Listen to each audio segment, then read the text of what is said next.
এর নতুন দেশ খুঁজে বের করতে হবে রপ্তানি, যেমন আমাদের মিডল ইস্ট আছে। নির্বাচন হলে এমনি আশা করি সবকিছু ঠিক হয়ে যাবে। আসলে এটাতে একটু প্রভাব পড়বে না তা না, আমরা যেহেতু একটু গরিব রাষ্ট্র।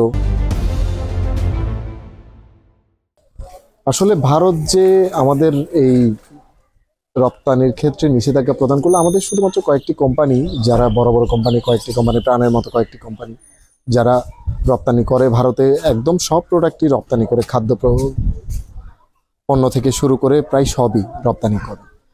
আসলে এটাতে একটু প্রভাব পড়বে না তা না, আমরা যেহেতু একটু গরিব রাষ্ট্র, মোটামুটি একটু স্বাভাবিক হওয়ার চেষ্টা করছি 5-6 আগস্টের পরে। একটা প্রভাব পড়বে, তবে আমার মনে হয় না যে ভারত যে একদম আমাদের অর্থনীতিতে সার্বিকভাবে একটা প্রভাব ফেলবে, এটা আমার মনে হয় না। তবে আমাদের উচিত যে ভারতে যে আমরা পণ্য রপ্তানি করি, এটার একটা বিকল্প পন্থা খুঁজে বের করা। এই জিনিসটা করেছে, আসলে এটা সম্পর্কের একটা টানাপোড়েন আমার মনে হয়। ভারত যদিও বা এটা করে থাকে, তাহলে ভারত ভুল করেছে, কারণ আমাদের ট্রানজিট তো ওরা ফ্রি ট্রানজিট পেতো, এখনো হয়তো বা পেতো এক সময়।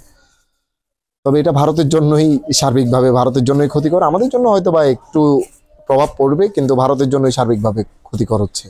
এখন বাংলাদেশ প্রথমত আমাদের ওই দেশের সাথে যোগাযোগ করে এটা খোলার একটা চেষ্টা করতে হবে।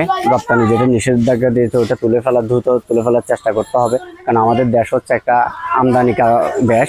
কারণ আমরা বেশিরভাগ পণ্য আমদানি করে থাকি ইন্ডিয়া অথবা অন্যান্য দেশ থেকে, রপ্তানি খুবই কম করি। আর রপ্তানির মাধ্যমে আমাদের যেহেতু নিষেধাজ্ঞা দিয়েছে, সেটা আমাদের অর্থনীতিতে অনেক প্রভাব ফেলবে। কারণ আমাদের রাজস্ব যেটা আয় হবে বৈদেশিক মুদ্রা, সেটা আমাদের শ্রমবাজার থেকে আসে, আর কিছুটা রপ্তানি পণ্য থেকে আসে। তো এই ক্ষেত্রে আমাদের নতুন দেশ খুঁজে বের করতে হবে রপ্তানি, যেমন আমাদের মিডল ইস্ট আছে, মধ্যপ্রাচ্য আমাদের অনেক শ্রমিক আছে, আমাদের পণ্যগুলো ওইখানে যথেষ্ট চলে। আরও রপ্তানি কিভাবে বাড়ানো যায় মিডল ইস্টে, সেভাবে সরকার থেকে উদ্যোগ নিতে হবে। মোনালিসা হেভি ফ্লো 15 পিস প্যাকেটের সাথে 8 পিসের একটি প্যাকেট একদম ফ্রি। কৃষি রাষ্ট্রের সাথে সুসম্পর্ক বজায় রাখা হচ্ছে আমাদের একটা নৈতিক দায়িত্ব। ভারতের পণ্যর বিষয়ে নিষেধাজ্ঞার বিষয়ে এটা নিশ্চয়ই বাংলাদেশের জন্য শুভকর নয়।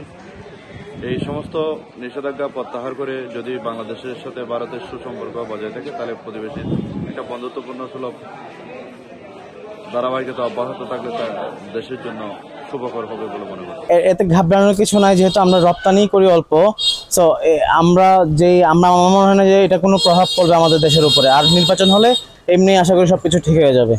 আর অন্য দেশের সাথে আমরা আরো সম্পর্ক আরো সমৃদ্ধ করতে পারি। আমাদের পাশে চীন আছে, মিয়ানমার আছে, নেপাল আছে, ভুটান আছে, আমরা ওইখানে আরো বেশি রপ্তানি করতে পারবো।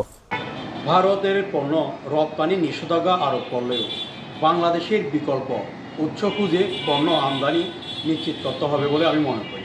পাশাপাশি দেশীয় উৎপাদন বৃদ্ধির মাধ্যমে আত্মনির্ভরতা অর্জনের দিকে জোর দিতে হবে।